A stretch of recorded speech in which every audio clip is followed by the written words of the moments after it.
Vamos a volver a la Argentina y vamos a recibir a nuestro invitado para este último bloque. Bienvenido Ariel Korenberg, director del Centro de Estudios de la Productividad e investigador de la UBA. Vamos a seguir hablando de estos números y de números de la corrupción, aunque no son los de Brasil, pero son los de la Argentina. Y ustedes hicieron un estudio analítico referido a la cantidad de millones que en perspectiva podrían corresponderse con los pagos de coimas que se han denunciado hasta el momento. Sí. Nosotros en el Centro de Estudios de la Productividad, en la materia crecimiento económico de la UBA, perdón la propaganda, y en economía argentina también en la Universidad de San Andrés, siempre nos motiva estudiar el hecho por el cual Argentina es el cementerio de las oportunidades perdidas en la economía. ¿Por qué ha fracasado en su desarrollo económico? Rápidamente, no es geografía, no es cultura, no solamente es una cuestión institucional, sino que ahora, incluso cambiando mi opinión ex ante de esta investigación, determinamos que es un tema importante el tema de la corrupción. Ajá. No solo porque haya corrupción, porque en todos los países del mundo hay corrupción, sino porque afecta principalmente a los países en vía de desarrollo. Más que a los países desarrollados, por supuesto, porque allí sí funcionan las instituciones de chequeo y control que no funcionan en Argentina. Ajá. Es decir, que es producto de un efecto combinado entre la existencia de la corrupción y la falta de controles. Pero de ida y vuelta.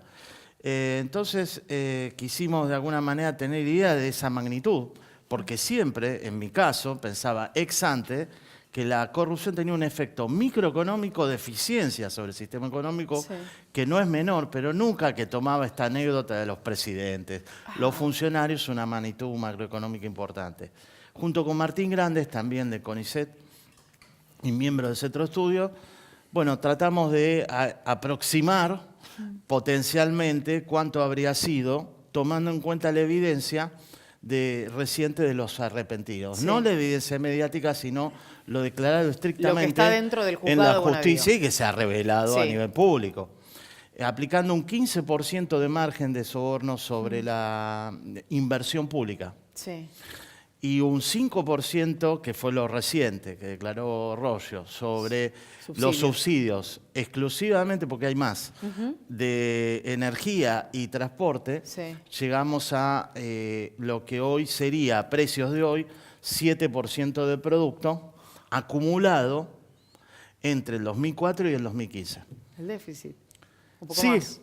Equivale al déficit fiscal, más o menos un 67% de la reserva del Banco Central. Impresionante, impresionante verdaderamente. Sí, a eso hay que sumarle todavía lo que están todos esperando, cuál es el retorno de los subsidios a los colectivos y cuál fue la que desapareció en las obras públicas a nivel provinciales.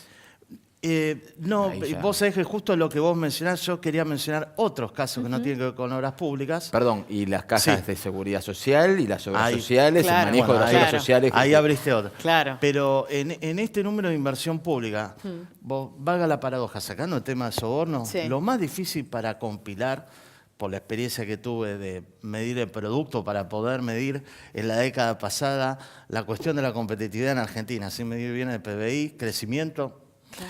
Entonces, lo que hay que tomar en cuenta es que el total de inversión pública que se acumuló entre el 2004 y 2015 incluye, te digo el número igual, pero no vamos a parar, de 200.000 millones de dólares acumulados en 11 años. Incluye la ejecución presupuestaria de las provincias y de los municipios, que podemos recopilar la información. Pero perdón, las provincias también, o sea, hemos aplicado un 15% sobre ese total. Sobre ese total. Más o menos, una gran parte es provincial. Por eso, vos decís una gran parte es provincial. Este es un estudio que ustedes hicieron de una proyección. Después tenemos las pruebas, o una estimación. Una estimación. Después tenemos las pruebas, o lo que puedan aportar aquellos que tienen algo para contar. El efecto López, esto es una opinión personal y te pregunto si la compartís o no. El efecto López probablemente llegue hasta estos lugares que vos estás contando. Digo, me parece que es lo más cercano a contar qué pasaba con los municipios y con las provincias, concretamente, sobre todo por su manejo de la vivienda social y de estos planes que eran dinero concreto para las provincias y los municipios. Sí, digamos, bueno, no voy a poder viajar después de esto a ninguna provincia, pero esto es algo que se sabía bien incluso de antes de la última década kirchnerista. Siempre sucedió esto. Lo que pasa es que ahora cobra una magnitud macroeconómicamente relevante, el 7% del producto. Anécdota, equivale a otro trabajo que hicimos más de fondo, a la evaluación de vaca muerta. Ajá. No a un PBI como se difunde banalmente en la opinión pública, sí, pero equivale al valor de yacimiento de vaca muerta. Me decía de las provincias. Durante el kirchnerismo siempre hay transferencia de capital de nación a provincias. La particularidad es que durante el kirchnerismo negociaba con las provincias con ese dinero, como quizás también este gobierno, a cambio de cosas y de leyes y negociaciones políticas normales.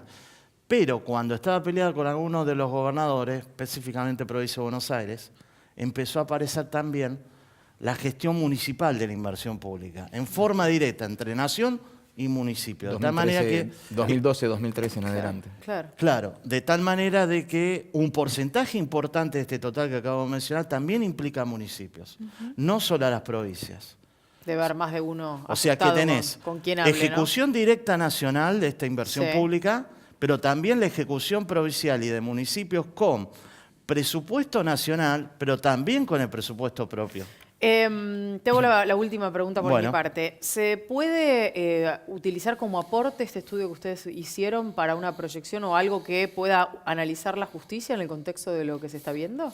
Yo lo que digo con esto, como me pasó antes con el proyecto ARC, que sigo a cargo, digamos, cuando medimos el producto, sí, es un aporte, digamos, para tener una idea de la magnitud.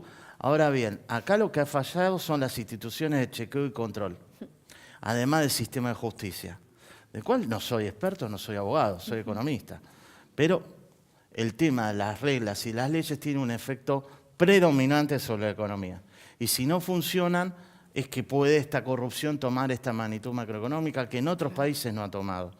Falló, en todo caso, no se ha tomado en cuenta las decisiones de la Auditoría General de la Nación en el periodo previo, y ahora menciono lo que está sucediendo ahora, y la Sindicatura General de Empresas Públicas, la Sindicatura General de la Nación, la SIGEN, a cargo de la esposa del ministro de Infraestructura que tenía que controlar.